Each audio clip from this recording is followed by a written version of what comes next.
δεν φταίω εγώ, με πιέσανε για να σας πω πώς έγινα χριστιανός.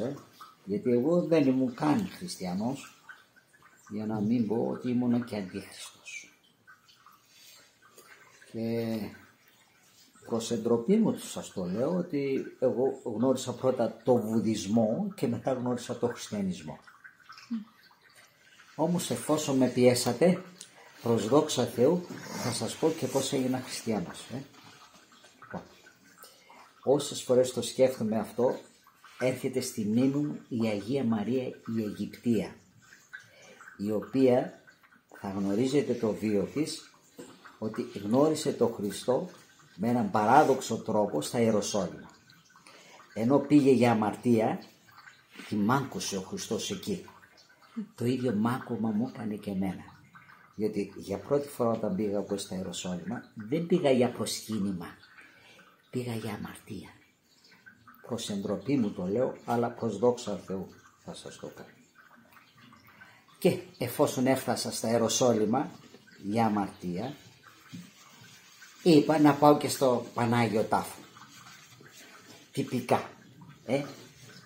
Θα ήταν για ένα ιστορικό γεγονός. Πήγα στα Ιεροσόλυμα, άντε να πάω και στο Πανάγιο Τάφο. Όμως εκεί με συνάντησε ο Χριστός και με έπιασε από το γιακά. Με τι τρόπο θα σας το πω. Για όσους έχουν πάει στα Ιεροσόλυμα, υπάρχει εκεί το κουβούκλιο, η είσοδος που μπαίνεις στον Πανάγιο Τάφο. Εκεί υπάρχει ένα τζαμάκι που κάτω από το τζάμι υπάρχει ένα κομμάτι του βράχου που είχαν κλείσει το Χριστό όταν το σταυρώσανε. Και υπάρχει ένα κομμάτι και πάνω υπάρχει ένα τζάμι και γύρω γύρω κεράκι για να μην μπαίνουν οι άνθρωποι το βράχο εκεί. Και εγώ ο θρασίτατος πήγα και πήρα λίγο κερί από εκείνο το ζαμάκι. Έτσι μου ήρθε. Πάρω λίγο κερί. Εθήμιο, το Πανάγιο Τάφο. Τρομάρα μου. Πάση περιπτώσει, γύρισα εγώ στην πατρίδα.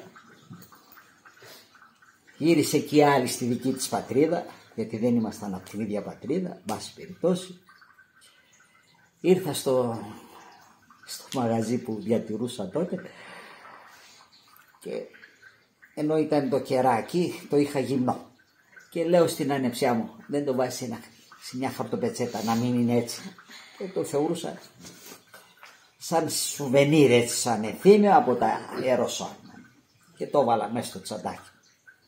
Μετά από καιρό ήθελα να βάλω μια τάξη μέσα στο τσαντάκι. Το είχα ξεχάσει. Μήνες είχαν περάσει, είχα ξεχάσει. Και βγάζοντας τα πράγματα βλέπω και μια χαρτοπετσέτα μέσα.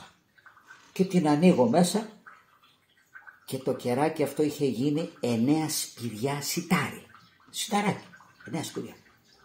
Τάκ, ήρθε η φλασιά όπως λέει και η Ανούλα. Με ταρακούνησε.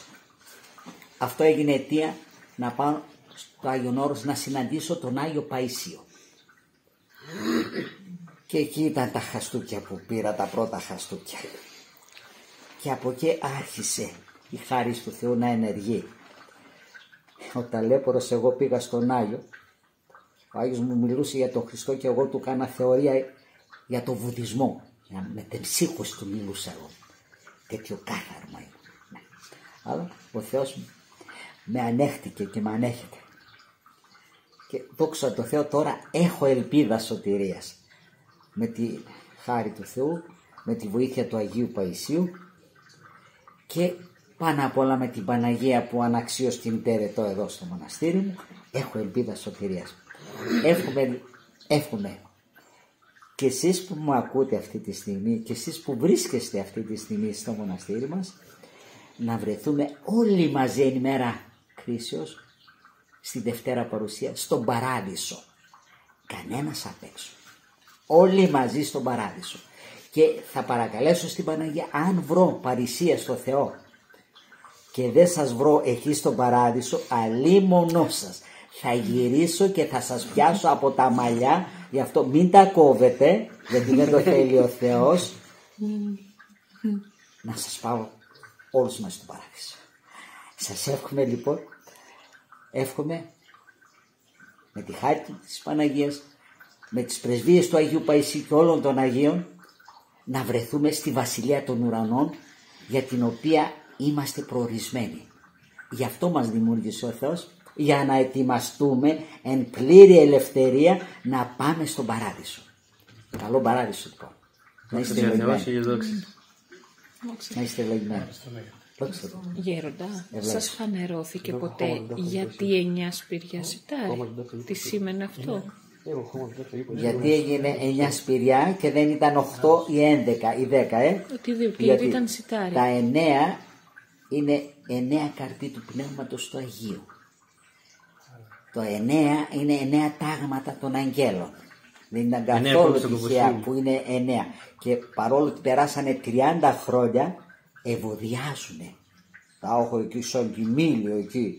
Ευωδιάζουνε. 30 χρόνια περάσανε. Αυτά. Δόξα σε Θεός, χίλιες δόξες. Δόξα σε Θεό.